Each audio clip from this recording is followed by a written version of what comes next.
नमस्ते आप सभी को। बिट डेप्थ का ये एपिसोड CES 2021 के कुछ सिग्निफिकेंट लॉन्चेस और इवेंट्स को डेडिकेटेड रहेगा।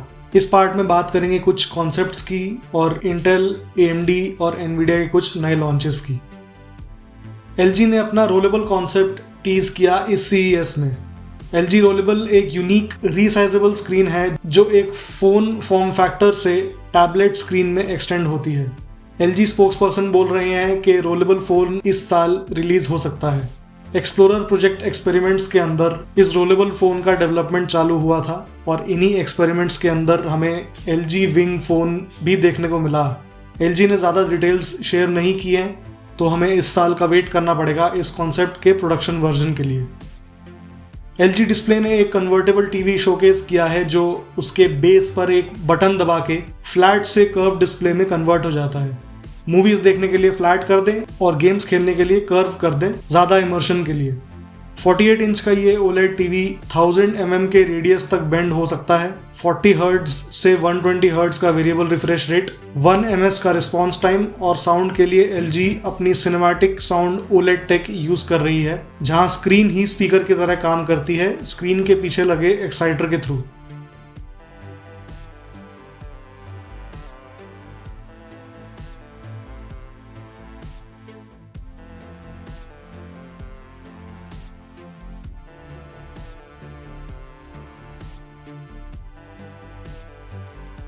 LG डिस्प्ले ने एक नया ट्रांसपेरेंट टीवी भी शोकेस किया है जो एक बेड के साथ अटैच्ड है।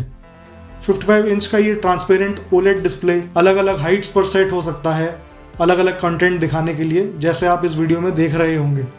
ये नया पैनल 40% ट्रांसपेरेंसी अचीव कर सकता है पहले के 10% के कंपैरिजन में। साउंड सोल्यूशन टेक्नोलॉजी का यूज किया है जिसमें साउंड इस टीवी के फ्रेम से एमिट होता है।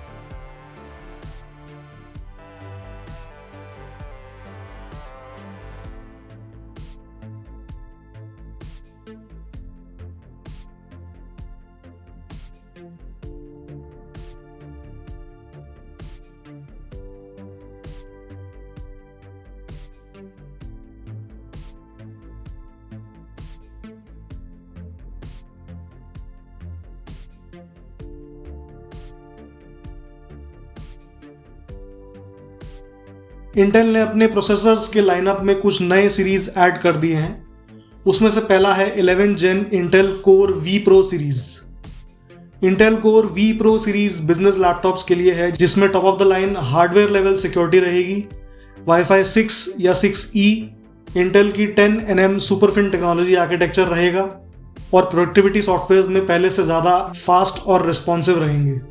साथ ही V Pro सीरीज में Evo V Pro सीरीज भी इंट्रोड्यूस किया है जो अल्ट्रा पोर्टेबल प्रीमियम लैपटॉप्स को पावर करेगा। एक्सपेक्ट कर सकते हैं performance improvements, improved battery life और बेटर विजुअल एक्सपीरियंस। इस साल हमें कुछ 60 लैपटॉप्स देखने को मिलेंगे जो कोर V Pro और Evo V Pro CPUs use करेंगे।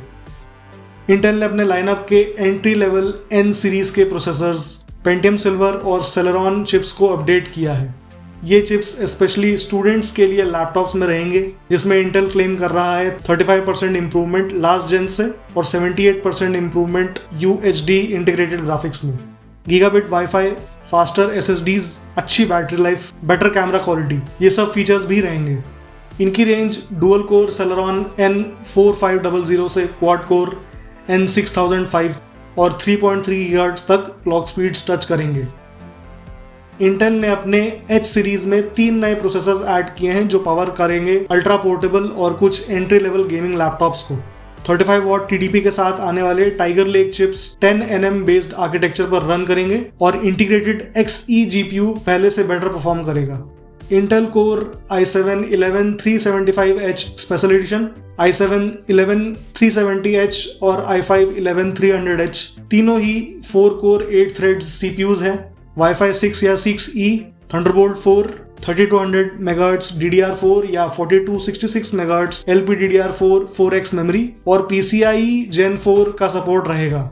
i7-11375H स्पेशल एडिशन की क्लॉक स्पीड्स 5 GHz टच करती हैं जो अभी तक कोई भी मोबाइल प्रोसेसर में नहीं रही है। इन 3 प्रोसेसर्स को यूज करते कुछ 40 डिजाइन्स आने वाले हैं जो हमें कुछ महीनों में देखने को मिलेंगे एसर, एसूस, MSI और वायो की तरफ से। इंटेल ने अपने flagship desktop processor Core i9-11900K के कुछ डिटेल्स शेयर किए हैं। 8 कोर 16 थ्रेड्स वाला ये प्रोसेसर फर्स्ट क्वार्टर में लॉन्च होगा। बेस क्लॉक स्पीड 4.8 गीगाहर्ट्ज़ है और बूस्ट क्लॉक 5.3 गीगाहर्ट्ज़ है। साथ ही 3200 मेगाहर्ट्ज़ DDR4 रैम और 20 लेन्स PCIe Gen 4 का सपोर्ट मिलेगा। लास्ट ईयर के i9-10900K के 10 कोर्स 20 थ्रेड्स के बजाय 8 कोर 16 थ्रेड्स और 14nm आर्किटेक्चर पर बेस्ड होने के बाद भी इंटेल क्लेम कर रहा है कि ओवरऑल परफॉर्मेंस बेटर रहेगी। और आखिरी में इंटेल ने एप्पल के M1 प्रोसेसर के साथ compete करने के लिए Alder Lake प्रोसेसर के बारे में शेयर किया है। ये प्रोसेसर 10nm आर्किटेक्चर के एनहांस्ड वर्जन पर बेस्ड होगा और ये ARM के बिग लिटिल कॉन्फ़िगरेशन की तरह ही काम करेगा, पावर और एफिशिएंसी दोनों को मेंटेन करने के लिए। इंटेल ने ये भी बताया है कि ये प्रोसेसर्स आने वाले टाइम में दोनों डेस्कटॉप और मोबाइल प्रोसेसर्स के लिए फाउंडेशन रहेंगे। इसका लॉन्च और डिटेल्स हमें साल के सेकेंड हाफ में पता चलेंगी। ये न्यूज़ अगर आपको थोड़ी सी भी इंफॉर्मेटिव लग रही है या आपको अच्छी लग रही है तो लाइक का बटन ज़रूर दबाएं, चैनल को सपोर्ट करें सब्सक्राइब करके, ताकि मैं ऐसी न्यूज़ हर हफ्ते आपके लिए लाता रहूं। AMD ने अपनी 7nm Zen 3 architecture based Ryzen 5000 mobile processor series showcase कर दी है। 2 सीरीज है एच प्रोसेसर्स जो गेमिंग और कंटेंट क्रिएशन के लिए हैं, और U प्रोसेसर्स जो थिन और लाइट और मेन स्ट्रीम लैपटॉप्स में देखी जाती हैं। U सीरीज में सबसे ऊपर आता है Ryzen 7 5800U, जिसमें 8 कोर्स और 16 थ्रेड्स हैं और 1.9 गीगाहर्ट्ज़ की बेस क्लॉक स्पीड और 4.4 गीगाहर्ट्ज़ की बूस्ट क्लॉक स्पीड है। ये प्रोसेसर टक्कर देता है इंटेल के Core i7-1185G7 को, और कंपनी के हिसाब से कुछ बेंचमार्क्स में Ryzen 7 5800U बीट करता है इंटेल काउंटरपार्ट को।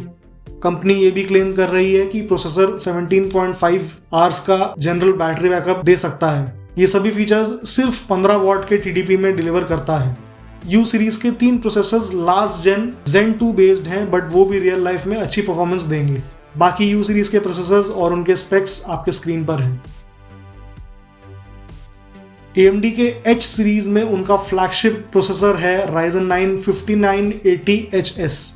8 कोर 16 थ्रेड का ये CPU 3 गीगाहर्ट्ज़ की बेस फ्रीक्वेंसी और 4.8 गीगाहर्ट्ज़ की बूस्ट फ्रीक्वेंसी पर रन करता है और 35 वॉट TDP जनरेट करता है। ये इंटेल के Core i9-10980HK और i9-1186G7 को टक्कर देता है और कुछ बेंचमार्क्स में इन दोनों को बीट कर देता है। और साथ ही में इस सीरीज में HX सीरीज भी ऐड हो गई है, जो top of the line best of the best gaming laptops को पावर करेगा। Ryzen 9 5900HX रन करता है 3.3 गीगाहर्ट्ज़ की बेस क्लॉक स्पीड और 4.8 गीगाहर्ट्ज़ की बूस्ट क्लॉक स्पीड और 45+ वॉट्स का TDP जनरेट करता है। कंपनी क्लेम करती है कि ये बीस्ट प्रोसेसर इंटेल के Core i9-10980HK को कुछ बेंचमार्क्स में बीट करता है और उससे बेटर है। इस लाइनअप के सभी प्रोसेसर्स की लिस्ट और कुछ स्पेक्स आपके स्क्रीन पर हैं। एक्सपेक्ट कर सकते हैं इस साल कुछ 150 डिजाइन्स इन प्रोसेसर्स को यूज करते। AMD ने अपने Ryzen 5000 सीरीज के डेस्कटॉप प्रोसेसर्स में 2 और ऐड कर दिए हैं, Ryzen 9 5900 और Ryzen 7 5800। डिफरेंस ये है कि दोनों प्रोसेसर्स का TDP कम है इनके X सफिक्स वाले 105 वॉट TDP प्रोसेसर्स से। 65 वॉट TDP है इनका, और इसी रीजन से ये छोटे चासी और कम कूलिंग में भी अच्छी परफॉर्मेंस दे पाएंगे। कम TDP से इनकी क्लॉक स्पीड्स भी कम है। ये प्रोसेसर्स हमें प्री बिल्ड सिस्टम्स और स्मॉल फॉर्म फैक्टर डेस्कटॉप्स में देखने को मिलेंगे। AMD ने खुलासा किया है अपने Threadripper Pro प्रोसेसर लाइनअप को लेके। वर्कस्टेशन के लिए ये वर्ल्ड के सबसे फास्ट प्रोसेसर्स अभी सिर्फ OEMs से प्री बिल्ड फॉर्म में मिलते थे, पर मार्च से कंज्यूमर्स डायरेक्टली खरीद पाएंगे इनको। Threadripper Pro में 8 मेमोरी चैनल्स, 128 PCIe लेन्स और 2 TB की मेमोरी कैपेसिटी का सपोर्ट है। इसी के साथ AMD ने 3 नए मॉडल्स निकाले हैं इस लाइनअप में, और इसका flagship processor AMD Ryzen Threadripper Pro 3995WX जो आता है 64 कोर्स और 128 थ्रेड्स, 2.7 गीगाहर्ट्ज़ बेस क्लॉक और 4.2 गीगाहर्ट्ज़ की बूस्ट क्लॉक और 280 वॉट्स TDP के साथ। बाकी दोनों प्रोसेसर्स के स्पेक्स आपके स्क्रीन पर हैं। साथ ही इन प्रोसेसर्स को सपोर्ट करने वाले 3 मदरबोर्ड्स भी आ गए हैं मार्केट में, जो AMD के WRX 80 चिपसेट पर बेस्ड हैं। Supermicro M12 SW8TF गीगाबाइट का WRX 80 SU8 और Asus का WRX 80 WS Sage SE Wi-Fi edition. Regular Threadripper के प्राइसेस ही इतने ज़्यादा हैं मार्केट में और इन प्रोसेसर्स और मदरबोर्ड्स के प्राइसेस उनसे भी ज़्यादा रहेंगे। बट अगर आप डेटा साइंटिस्ट हैं या डिज़ाइनर्स हैं या कोई प्रोफेशनल स्टूडियो रन करते हैं जहाँ बहुत ही हेवी और इंटेंसिव टास्क होते हैं तो ये प्रोसेसर्स काफ़ी अच्छा सर्व करेंगे आपको। AMD ने लास्ट में ये भी बताया है कि उनके RDNA 2 based mobile GPU market में साल के पहले हाफ में देखने को मिलेंगे। साथ ही RDNA 2 based main stream GPUs भी देखने को मिलेंगे। RDNA 2 आर्किटेक्चर यूज होता है next generation consoles Xbox Series S या X और PS5 में, और वो टेक AMD के 3 GPUs में देखने को मिलती है, Radeon RX 6800, RX 6800 XT और RX 6900 XT। NVIDIA ने RTX 3000 सीरीज के मोबाइल GPUs अनाउंस कर दिए हैं। आगे आने वाले कुछ दिनों में आपको RTX 3070 और RTX 3080 बेस्ड और फरवरी से RTX 3060 बेस्ड कुछ 70 लैपटॉप्स मार्केट में आ जाएंगे। NVIDIA क्लेम कर रहा है मैसिव परफॉर्मेंस गेन्स अपने RTX 3000 सीरीज मोबाइल GPUs में जो बेस्ड है एम्पियर आर्किटेक्चर पर। साथ ही मोबाइल GPUs यूज कर रहे हैं 3rd जनरेशन Max-Q टेक्नोलॉजी जो 2nd जनरेशन के कंपैरिजन में 2 गुना ज़्यादा पावरफुल है, और काफ़ी कंपनीज को ये हेल्प करती हैं भारी परफॉर्मेंस पैक करने को लैपटॉप जैसे रिस्ट्रिक्टेड फॉर्म फैक्टर में। और साथ ही इसमें होगा डायनेमिक बूस्ट 2.0, एक AI बेस्ड फीचर जो CPU, GPU और CPU मेमोरी के बीच बैलेंस बना के रखता है और डिजायर्ड परफॉर्मेंस डिलीवर करता है। NVIDIA RTX 3060 based laptops 6GB DDR6 VRAM के साथ आएंगे और स्टार्टिंग प्राइस 75,000 के आसपास रहेगा। NVIDIA RTX 3070 based laptops 8GB DDR6 VRAM के साथ आएंगे और स्टार्टिंग प्राइस 90,000 और 1 लाख के बीच रहेगा। और आखिरी में RTX 3080 जो इनका फ्लैगशिप GPU रहेगा, वो ऑप्शन 8GB और 16GB GDDR6 VRAM और 1.5 लाख से चालू होगा। इंडिया में इन सब लैपटॉप्स की क्या प्राइसिंग रहेगी इसके लिए हमें वेट करना पड़ेगा। और आखिरी में NVIDIA ने अपने RTX 3000 सीरीज के डेस्कटॉप GPUs में एक बजट ऑप्शन ऐड कर दिया है जो आपको चीप में अच्छे और हाई क्वालिटी ग्राफिक्स और रे ट्रेसिंग का टेस्ट दे पाएगा, NVIDIA RTX 3060।